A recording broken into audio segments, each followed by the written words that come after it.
Free study के YouTube channel में। छात्रों, ये वर्णमाला या वर्ण विचार का हमारा दूसरा वीडियो है। पहले वीडियो में हम आपको बहुत सी परिभाषाएं, वर्ण, स्वर, प्रकार, ठीक है, इनकी संख्या, वर्णों की संख्या, स्पर्श व्यंजन आदि बहुत सारी बातें आप बता चुके हैं। उसमें आप हमारा जो वर्णमाला का पहला वीडियो है वो आप देख सकते हैं।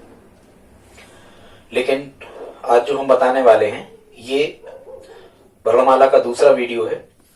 पहला भी देखें आप, ये भी देखें, तब जाके यदि किसी कॉम्पिटिटिव एग्जाम में आपको हिंदी यदि आना है तो यहां से आपके पूरी वर्णमाला में से 2 से 3 प्रश्न आने की संभावना होती है। हालांकि छात्रों, जो ये वीडियो है इसमें बहुत सारी चीजें हमने बताने का प्रयास किया है। भाई आप देखेंगे बोर्ड पर, आप पेन कॉपी रख के बैठ जाएं, कुछ चीजें अच्छी लगे उन्हें नोट करते जाएं। पहले आप एक स्क्रीनशॉट ले लें, हम दूर हुए जाते हैं।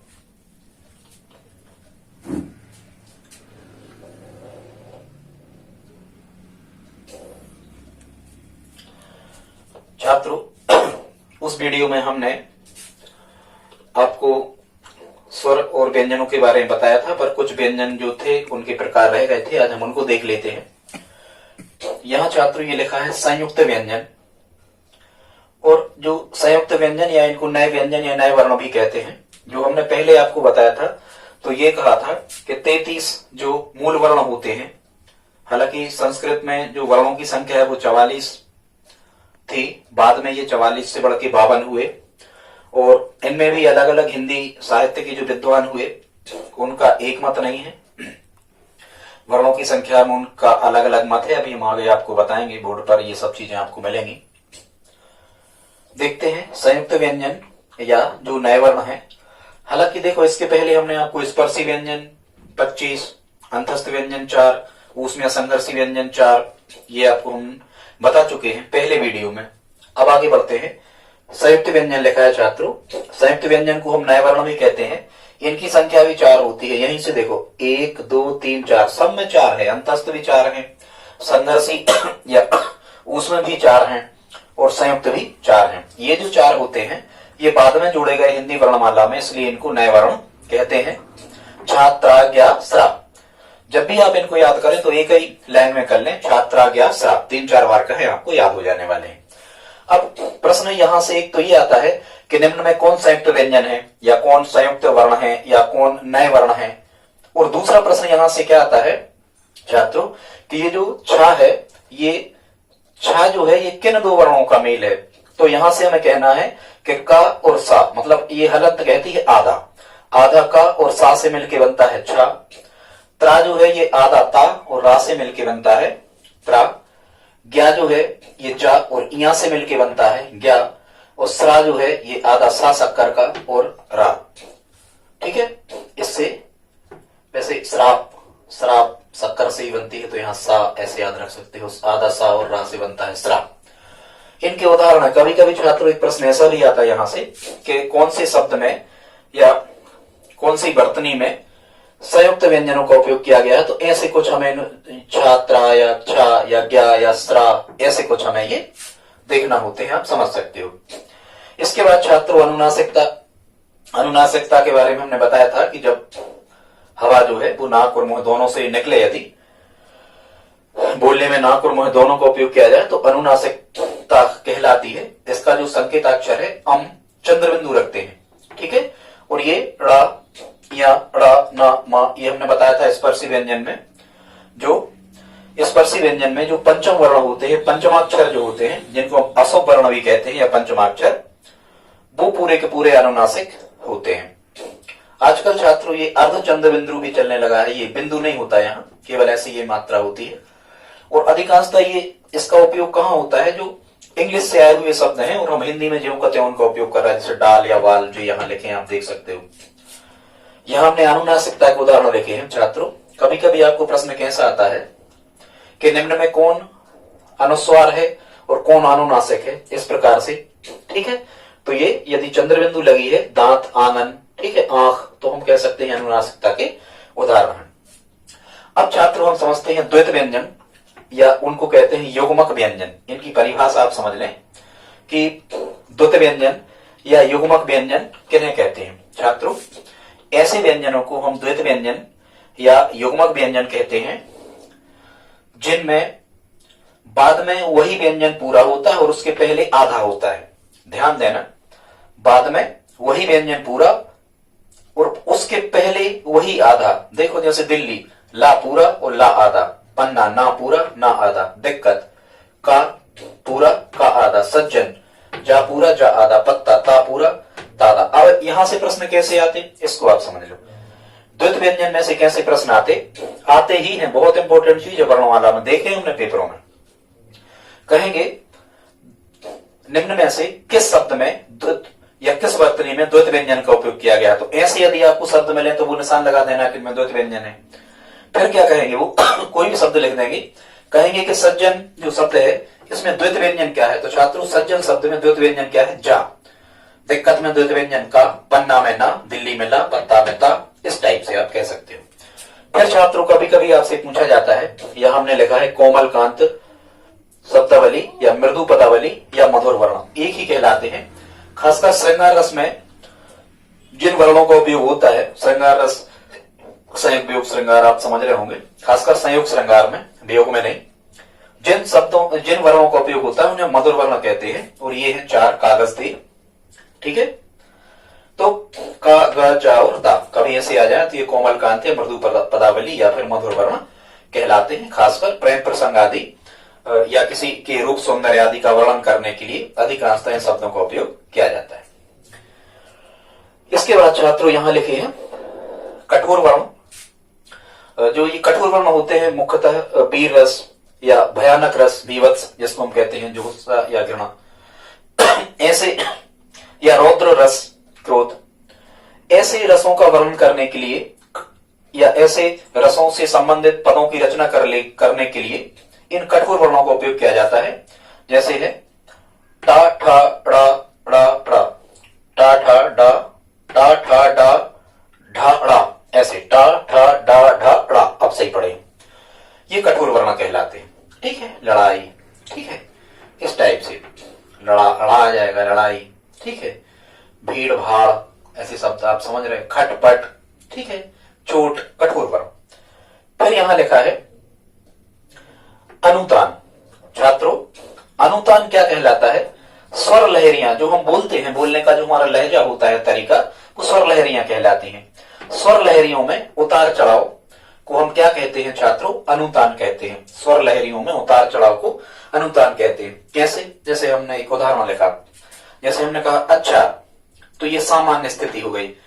लेकिन हमने कहा अच्छा मतलब हम किसी से प्रश्न पूछ रहे हैं कि क्या ऐसा हुआ है। फिर यहां हमने कहा अच्छा मतलब ये हमने देखो चिन्ह लगाया विस्मय आदि बोधक, मतलब कोई घटना घट गई, कोई आश्चर्य हो गया। तो देखो अच्छा अच्छा अच्छा, आप समझ रहे हैं, यहां स्वर लहरियों में उतार चढ़ाव है, मतलब यहां जो ये प्रयोग किया गया है ये अनुतान का है। अब प्रश्न यहां से कैसे आते हैं ऐसे कि स्वर लहरियों में उतार चढ़ाव को क्या कहते हैं? तो हम कहेंगे अनुतान कहते हैं। या कभी ऐसा लिखा जाए पूर्ण विराम, क्वेश्चन मार्क, विस्मय आदि बोधक, विस्मय आदि बोधक है आश्चर्य, उद्धरण तो इन्वर्टेड कामा कहलाता, समझ रहे होंगे। फिर छात्रों यहां लिखा है संगम। संगम क्या कहलाता है? शब्दों और वाक्यों के उच्चारण में अल्पकालीन मौनावस्था, मतलब जब हम कोई शब्द बोल रहे हैं या कोई वाक्य बोल रहे हैं तो थोड़े समय के लिए हमें विराम देना या थोड़े समय के लिए रुकना, हम कहां रुक रहे हैं, ठीक है, उसको हम क्या कहते हैं? वो संगम कहलाता है। देखो जैसे ये उदाहरण लिखा है, हम कहें दवा और फिर हम थोड़ी देर रुक जाएं तो हम कहेंगे दवा खाना, मतलब हम किसी से ये कह रहे हैं कि दवा खा लो, इसका अर्थ नहीं हुआ। लेकिन यदि हम रुके ना, हम सीधे कहते हैं दवा खाना, मतलब ये डॉक्टर का क्लिनिक है। एक एग्जाम्पल और लिखा, यदि हम कहें दवा पीली है, डायरेक्ट कहें, हम कहीं नहीं रुके, इसका मतलब यह है कि दवा जो है वो पीले रंग की है। और यदि हम यहां कहें कि दवा पी ली है, मतलब किसी ने दवा का सेवन कर लिया है या नहीं, ये हम कह रहे हैं। ठीक है छात्रों, कभी कभी ये प्रश्न आता है कि जो वर्ण विचार होते हैं या वर्णमाला होती है, इसके अध्ययन को हम इंग्लिश में क्या कहते हैं छात्रों? तो यहां हमने लिख रखा है वर्णमाला जो होती है किसी भी विषय की, किसी भी मतलब भाषा की, उसको हम क्या कहते हैं? फोनोलॉजी। क्या कहते हैं? वर्ण विचार या वर्णमाला के अध्ययन संबंधी जो विज्ञान होता है उसको हम क्या कहते हैं? फोनोलॉजी। फोनोलॉजी याद रखना, ठीक है। फिर छात्रों कभी कभी प्रश्न आता है कि निम्न में से कौन सी, ये भारत की सर्वाधिक प्रचलित लिपि है, एक तो देवनागरी, ठीक है, ये सबसे प्राचीन लिपि है देवनागरी। दो विशेषताएं तो हमने आपको बता दी, लेकिन ये देवनागरी जो प्राचीन लिपि है, खासकर ध्यान रखना, ये संस्कृत भाषा, जब से संस्कृत चली है, बाकी संसार की सबसे प्राचीन लिपि तो है ब्राह्मी और खरोष्टी, अशोक के शिलालेख अभिलेख जिसमें मिले हैं, सम्राट अशोक की, ठीक है। देवनागरी लिपि की विशेषताएं छात्रों, पहली विशेषता है कि ये देवनागरी जो लिपि है, ये जैसी बोली जाती है वैसे ही लिखी जाती है। मतलब जो भी आप कह रहे हो वैसा ही उसको लिखोगे, ठीक है। ऐसे नहीं होता कि हम लिखें KNOWLEDG तो किनालेज, नॉलेज, कुछ लिख रहे कुछ पढ़ रहे, ठीक है। POT पुट, POT और BOT बट होता है, ऐसे अलग अलग समझ रहे होंगे। जैसी बोली जाती है वैसी लिखी जाती है। इसमें मूक शब्द नहीं होते, साइलेंट वर्ड नहीं होते। जैसे हम कहें WAL के वाक, एल नहीं कहते, एल साइलेंट है। उच्चारण में जो ध्वनि छोड़ दी जाती है उनको हम, प्रोनाउंसिएशन जो होता है उसमें जो ध्वनि छोड़ दी जाती है उनको हम क्या कहते हैं, साइलेंट वर्ड कहते हैं, ठीक है, मूक शब्द। तो इसमें मूक शब्द नहीं होते, कोई भी शब्द ऐसा नहीं होता कि हम ना पढ़ाएं, वो हमें उच्चारण उसका करना ही पड़ता है देवनागरी में। ये छात्रों बाएं से दाएं लिखी जाती है, बाएं से दाएं, हमने बोर्ड पे लिखा बाएं से दाएं। एक ध्वनि के लिए एक ही वर्ण होता है, इंग्लिश जैसा नहीं होता, रोमन जैसा।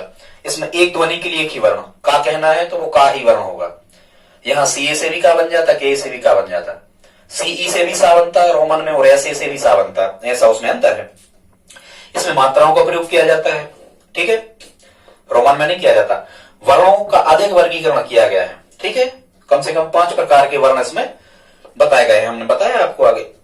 फिर ठीक है, ये देवनागरी की विशेषताएं होगा। अभी यहां से प्रश्न क्या आते, निम्न में से कौन सी विशेषता देवनागरी की नहीं है या है, आप समझ जाओगे। इतनी 6 विशेषताएं हमने लिखी, पर्याप्त है। फिर यहां हम आपको बताना चाह रहे हैं कि लिपि और भाषा, मतलब कौन सी लिपि किस भाषा में, ये माने कौन सी भाषा किस लिपि में लिखी जाती है। छात्रों संसार में लगभग 20 लिपियां हैं, ठीक है, पूरे संसार में लगभग कितनी लिपियां हैं, 20 लिपियां हैं। तो यहां हमने लिखा है जो फारसी लिपि है, फारसी लिपि में कौन कौन सी भाषाएं लिखी जाती, उर्दू, फारसी और अरबी, सभी उर्दू से मिलती जुलती हैं। अरब देश की भाषाएं हैं, ये सब समझ रहे होंगे आप, फारसी लिपि में लिखी जाती।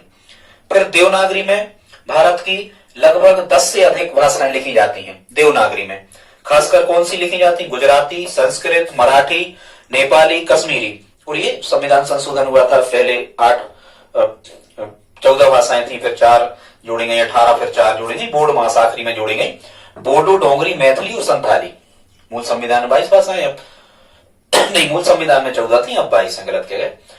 बोडो, डोंगरी, मैथिली और संथाली, कोंकणी और सिंधी, ये सब देवनागरी लिपि में लिखी जाती हैं। फिर पंजाबी किस लिपि में लिखी जाती, गुरुमुखी लिपि में। रोमन लिपि में कौन सी भाषाएं लिखी जाती मुख्य, तो अंग्रेजी, फ्रेंच, जर्मन और स्पेनिश, ये 4 भाषाएं रोमन लिपि में लिखी जाती हैं। छात्रों अब हम देखते हैं, यहां हमने आपको बताया है, कभी कभी यहां से प्रश्न आते हैं। हमने आपको ये बताया है कि हिंदी जो वर्णमाला होती है हिंदी भाषा की, उसमें 52 वर्ण कैसे होते हैं, उसका डिवाइडेशन हमने यहां कर रखा है, आप देख सकते हो। स्पर्श व्यंजन 25 होते, परिभाषा हम पहले वीडियो बता चुके स्पर्श व्यंजन की। अंतस्थ व्यंजन 4 होते, उसमें संघर्षी व्यंजन भी कितने होते, 4 होते। तो इस प्रकार से 25 और 4, 29 और 4 कितने हो जाते हैं, 33। छात्रों कभी यदि आपको ऐसा प्रश्न आता है कि हिंदी वर्णमाला में मूल व्यंजनों की संख्या कितनी है, तो छात्रों 33 है। इसके बाद से फिर आगत व्यंजन कहलाते हैं, नए बाद में जो आए।